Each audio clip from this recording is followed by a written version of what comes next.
أعوذ بالله من الشيطان الرجيم. بسم الله الرحمن الرحيم. وإذ نجيناكم من آل فرعون يسومونكم سوء العذاب يذبحون أبناءكم ويستحيون نساءكم وفي ذلكم بلاء من ربكم عظيم. وإذ فرقنا بكم البحر فأنجيناكم وأغرقنا آل فرعون وأنتم تنظرون. وإذ واعدنا موسى 40 ليلة ثم اتخذتم العجل من بعده وأنتم ظالمون ثم عفونا عنكم من بعد ذلك لعلكم تشكرون. شروع اللہ کے نام سے جو بڑا مہربان نہایت رحم والا ہے. اس وقت کو یاد کرو جبکہ ہم نے تمہیں فرعون والوں سے نجات دی. وہ تمہیں بڑا عذاب دیتے تھے, تمہاری بچوں کو قتل کر دیتے تھے اور تمہاری عورتوں کو زندہ چھوڑ دیتے تھے, اور اس میں تمہارے پروردگار کی طرف سے بڑی آزمائش تھی. اور اس وقت کو یاد کرو جبکہ ہم نے تمہاری خاطر سمندر کو پھاڑ دیا, پھر ہم نے تمہیں نجات دی اور فرعون والوں کو غرق کر دیا اس حال میں کہ تم دیکھ رہے تھے. اور اس وقت کو یاد کرو جبکہ موسیٰ علیہ السلام سے ہم نے 40 راتوں کا وعدہ کیا, پھر تم نے اس کے بعد بچڑے کو معبود بنا لیا اس حال میں کہ تم ظالم تھے. پھر ہم نے تم کو اس کے بعد معاف کر دیا تاکہ تم شکر ادا کرو. بنی اسرائیل سے متعلق باتیں چل رہی تھی اور بنی اسرائیل پر اللہ تعالیٰ کی طرف سے جو احسانات ہوئے ہیں اس کا بیان چل رہا تھا. اللہ کے نبی صلی اللہ علیہ وسلم کے زمانے میں جو ان کی نسل سے تھے ان کو خطاب کر کے اصل جو بنی اسرائیل کے ساتھ اللہ تعالیٰ کی طرف سے احسانات ہوئے تھے وہ چیز یاد دلائی گئی. سب سے پہلے کہا گیا اس وقت کو یاد کرو جبکہ ہم نے تم کو فرعون والوں سے نجات دی. بنی اسرائیل کو فرعون سے اللہ تعالیٰ نے نجات بخشی, یہ بھی اللہ تعالیٰ کی طرف سے بنی اسرائیل پر بہت بڑا احسان تھا. فرعون مصر کا بادشاہ تھا اور مصر میں اس کی حکمرانی تھی. فرعون اصل میں مصر کے بادشاہ کا لقب تھا, جیسے روم کے بادشاہ کا قیصر لقب تھا, ایران کے بادشاہ کا کسریٰ لقب تھا, یمن کے بادشاہ کا توبہ لقب تھا, حبشہ کے بادشاہ کا نجاشی لقب تھا, ترکی کے بادشاہ کا خاقان. تو اسی طرح فرعون بھی لقب تھا اور اسی سے وہ مشہور ہوا. تو فرعون مصر کا بادشاہ تھا اور مصر کے اندر بنی اسرائیل کی بڑی تعداد آباد تھی, اور یہ فرعون کے جو ماننے والے تھے اور اس کے ساتھ رہنے والے جو لوگ تھے وہ بنی اسرائیل کو ظلم اٹھاتے تھے اور بنی اسرائیل کو ستاتے تھے. تو قرآن کریم نے اسی چیز کی طرف اشارہ کیا کہ اس وقت کو یاد کرو جبکہ ہم نے تمہیں فرعون والوں سے نجات دی. وہ تمہیں برا عذاب چکھاتے تھے, وہ تمہیں بڑا عذاب دیتے تھے, یعنی فرعون والے. یذبحون ابناءکم, تمہارے بیٹوں کو ذبح کر دیتے تھے اور تمہاری عورتوں کو زندہ چھوڑ دیتے تھے. فرعون نے جب یہ سنا کہ میری سلطنت کا اب خاتمہ ہوگا, ایک بچے کے ذریعے سے جو بچہ پیدا ہوگا, تو اس نے حکم دیا کہ بنی اسرائیل میں جو بھی بچہ پیدا ہو اس کو مار دیا جائے, اور عورت اگر پیدا ہو, لڑکی کوئی پیدا ہو, بچی پیدا ہو, تو اس کو چھوڑ دیا جائے. تو اس نے یہ چیز لاگو کی اور پھر اس کے بعد بہت سارے بچوں کو قتل کیا گیا, بہت سارے بچوں کو قتل کیا گیا. کہتے ہیں کہ فرعون نے ایک خواب دیکھا تھا اور خواب میں آگ دیکھی اور اس کو اس آگ سے ہیبت اور خوف محسوس ہوا, اور پھر وہ آگ نکلی تھی بیت المقدس سے اور قبطیوں کے گھرانوں میں داخل ہوئی مصر کے اندر سوائے بنی اسرائیل کے گھروں کے. تو اس نے تعبیر پوچھی تو تعبیر کی بتائی گئی اور ایک نجومی کے ذریعے سے اس نے پیشین گوئی کی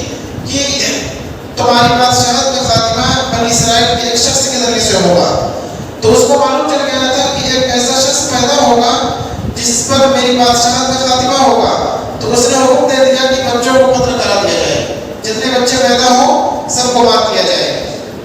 اس نے یہ کہا تو اور عورتوں کو چھوڑنے کے لیے کہا کہ ان کو چھوڑ دیا جائے تاکہ ان سے خدمت بھی جا سکے۔ تو اللہ تعالیٰ نے کہا کہ کس طرح سے ہم نے نجات دی فرعون والے سے، تم کو فرعونیوں سے تم کو یعنی بنی اسرائیل کو، اس کا تذکرہ یہاں پر کیا گیا ہے۔ توریت میں بھی اس کا تذکرہ ہے، توریت میں بھی اس کا تذکرہ کیا گیا، اور توریت میں یہ لکھا ہوا ہے مصریوں نے خدمت کروانے کے لیے بنی اسرائیل پر زبردست سختی کی، یعنی مصر کے جو فرعونی تھے، فرعون والے، انہوں نے بنی اسرائیل پر بہت سختی کی اور انہوں نے سخت محنت ان سے لی، حتیٰ کہ گارا اور اینٹ کا کام اور کھیت وغیرہ کے کام بھی ان سے لیتے تھے اور پھر سخت مشقت ان پر ڈالتے تھے۔ تو یہ انہوں نے بنی اسرائیل کے ساتھ یہ چیز کی تھی، تو سخت تکلیفیں وہ پہنچاتے تھے۔ اور بچے کتنے قتل کیے گئے، تو اس میں اللہ تعالیٰ کی طرف سے بڑی آزمائش تھی، اور اللہ کی طرف سے مصیبتیں اس طرح کی آتی رہتی ہیں، اللہ تعالیٰ کی طرف سے پریشانیاں آتی ہیں۔ تو اس میں ایک طرف تو بنی اسرائیل پر اللہ تعالیٰ کی طرف سے جو احسان ہوا اور ان کو چھٹکارا بھی نصیب ہوا، اس کا بھی بیان ہے، اور اس طرف بھی پیغام دینا مقصود ہے کہ مصیبتیں اور پریشانیاں آتی ہیں، بس مومن کا کام یہ ہے کہ مصیبتوں اور پریشانیوں کے صبر سے کام لے، اور اگر کوئی اچھی چیز پیش آئے، نعمت اس کو حاصل ہو تو اسے شکر ادا کرنا چاہیے۔ اور مومن کی یہی دونوں صفت ہے جو بہت نمایاں صفت ہے، اگر اس کو کوئی مصیبت پہنچتی ہے تو وہ صبر کرتا ہے، برداشت کرتا ہے، اور اگر اس کو کوئی نعمت اللہ کی حاصل ہوتی ہے، خوشی حاصل ہوتی ہے، تو پھر وہ اللہ تعالیٰ کا شکر ادا کرتا ہے۔ اور صبر اور شکر دونوں کا بدلہ اللہ تعالیٰ کے یہاں غیر معمولی ہے۔ انما یوفی الصابرون اجرهم بغیر حساب، صبر کرنے والوں کو بے حساب بدلہ دیا جاتا ہے۔ اور اللہ تعالیٰ نے فرمایا لئن شکرتم لأزیدنکم، اگر تم شکر ادا کرو گے تو میں تمہیں مزید دوں گا، میں تمہیں خوب دوں گا۔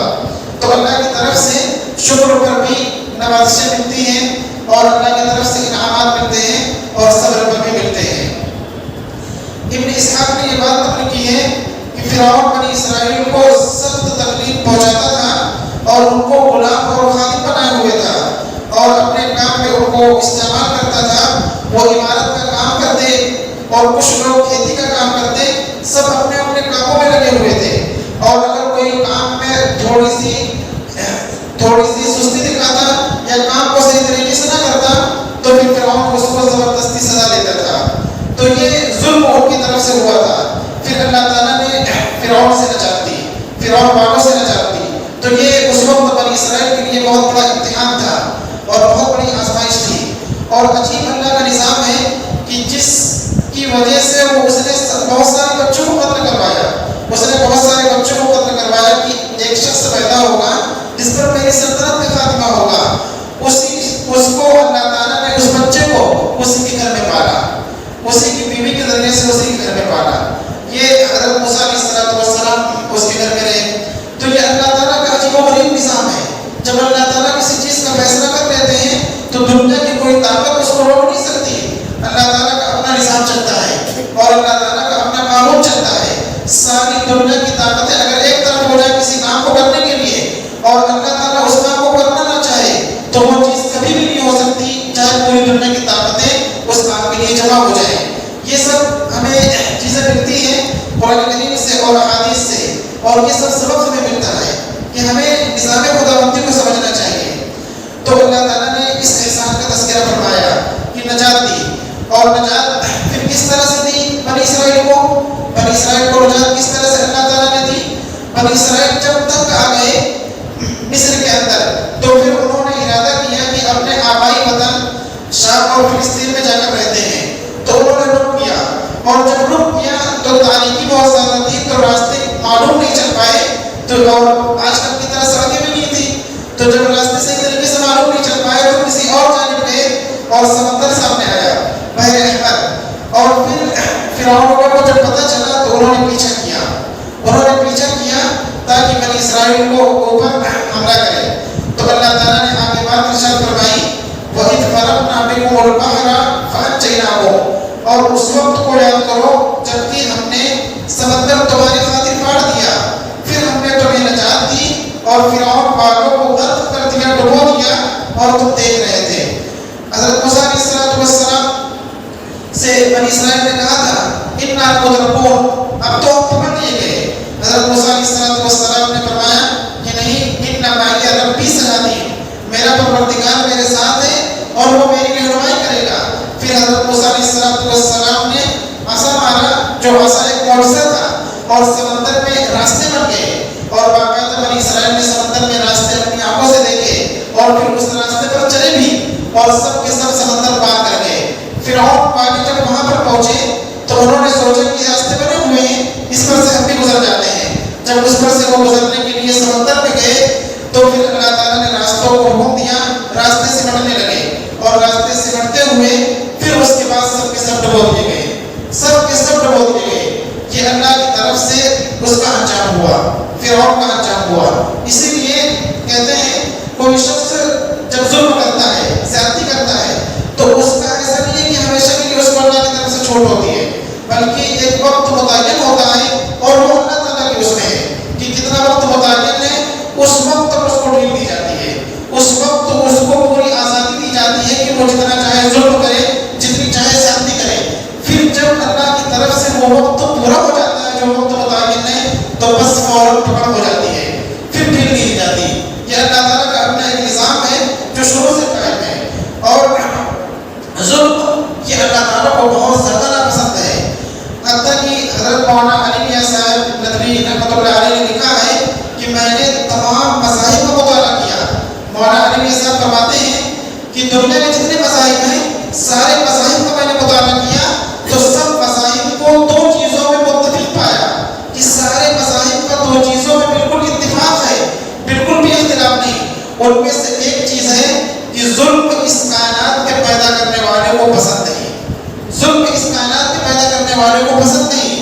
یہ تمام مذاہب کا اس پر اتفاق ہے، تمام مذاہب کے میں یہ چیز لکھی ہوئی ہے کہ ظلم اس کائنات کے پیدا کرنے والے، اس کائنات کے نظام کو چلانے والے کو بالکل بھی پسند نہیں ہے۔ اور اللہ تعالیٰ کو ظلم اس قدر ناپسند ہے، اس کا اندازہ آپ اس سے لگا سکتے ہیں کہ جو جانور اور مخلوقات ہیں انسان و جنات کے علاوہ جو غیر مکلف ہیں، ان کو بھی اللہ تعالیٰ قیامت کے دن اگر کسی نے کسی کے ساتھ زیادتی کی ہوگی تو اللہ تعالیٰ بدلہ دلوائیں گے۔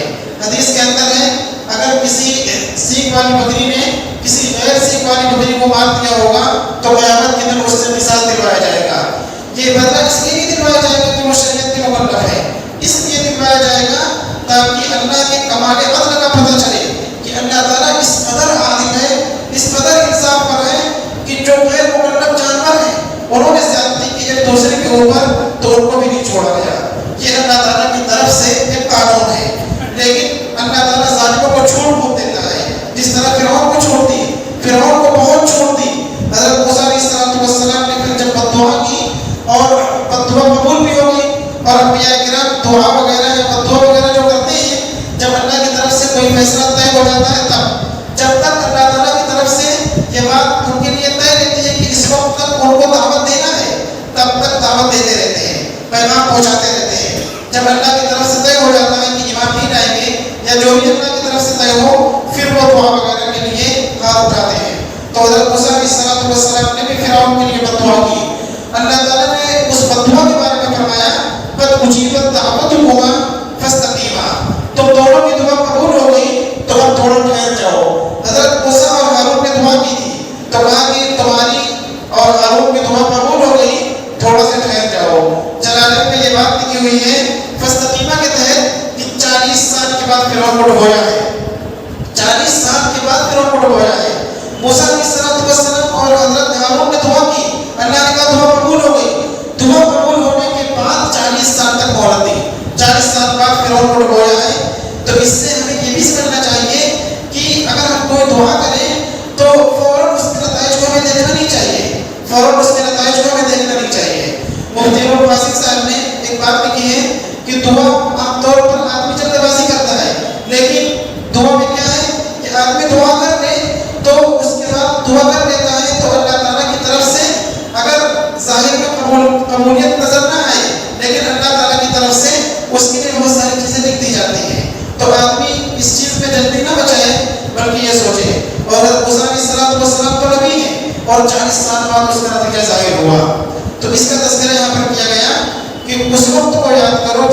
نے تمہارے واسطے سمندر کو پھاڑ دیا، پھر ہم نے تمہیں نجات دی اور فرعون والوں کو غرق کر دیا اس حال میں کہ تم دیکھ رہے تھے۔ باقاعدہ جب فرعون والے ڈوبے ہوں گے تو ظاہر سی بات ہے بنی اسرائیل نے دیکھا ہوگا، اللہ نے کہا وَأَنْتُمْ تَنْظُرُونَ، اس حال میں بھی تم دیکھ رہے تھے۔ اس کے بعد جب فرعون ڈبو دیا گیا اور پھر بنی اسرائیل اپنے علاقے میں پہنچ گئے تو اس کے بعد ضرورت تھی کہ ان کے لیے کوئی شریعت مل جائے اور ان کو کوئی صحیح چیز مل جائے جس پر وہ عمل کریں۔ تو پھر اللہ تعالیٰ نے حضرت موسیٰ علیہ السلام کو کوہ طور پر 40 دن کے لیے بلایا۔ وَإِذْ وَعَدْنَا مُوسَىٰ 40 لَيْلَةً، اس وقت کو یاد کرو جبکہ ہم نے موسیٰ علیہ السلام کو موسیٰ علیہ السلام سے 40 راتوں کا وعدہ کیا۔ ثُمَّ اتَّخَذْتُمُ الْعِجْلَ مِن بَعْدِهِ، پھر تم نے ان کے بعد یعنی حضرت موسیٰ کے چلے جانے کے بعد بچڑے کو معبود بنا لیا اس حال میں کہ تم ظالم قرار پائے۔ پھر اللہ کی طرف سے معافی بھی کی ہوئی تاکہ وہ شکر ادا کریں۔ تو جب حضرت موسیٰ علیہ السلام 40 دن کے لیے کوہ طور پر گئے تھے اور اعتکاف فرمایا تو اس دوران انہوں نے بچڑے کی پوجا شروع کر دی، اور سامعین نام کا ایک شخص تھا جس نے بچڑے کی پوجا کا آغاز کیا اور اس کی شروعات کر دی اس نے۔ پھر بنی اسرائیل اس میں شرک میں ملوث ہو گئے، یہ بات آگے آئے گی۔ پھر اللہ تعالیٰ کی طرف سے کچھ لوگوں کی توبہ بھی قبول ہوئی اور پھر اللہ تعالیٰ کی طرف سے ان کو صحیح راستے میں حضرت موسیٰ علیہ السلام کے ذریعے سے لگایا گیا۔ تو اس کے اندر ہمیں 2 چیزیں ملتی ہیں، ایک تو یہ کہ اللہ تعالیٰ کی طرف سے جب ہم پر کوئی احسان ہو تو ہمیں شکر ادا کرنا چاہیے، اور جب ہم پر کوئی مصیبت آئے تو ہمیں صبر کرنا چاہیے۔ عام طور پر انسان جب مصیبت آتی ہے تو اللہ کو تو یاد کرتا ہے، بھولتا نہیں ہے، لیکن جب خوشحالی بہت زیادہ رہتی ہے تو اللہ تعالیٰ کو بھول جاتا ہے۔ اس لیے جب خوشی کا موقع ہو تب بھی ہم اللہ کو فراموش نہ کریں، اللہ تعالیٰ کو کا شکر ادا کریں، اور جب غم یا پریشانی کا موقع ہو اس وقت بھی ہم اللہ تعالیٰ کو یاد رکھیں اور ہم مصیبت پر صبر کریں، اور صبر کرنے والوں کا اجر بے حساب ہے۔ اللہ تعالیٰ ہم سب کو کہنے اور سننے سے زیادہ عمل کی توفیق عطا فرمائے۔ وآخر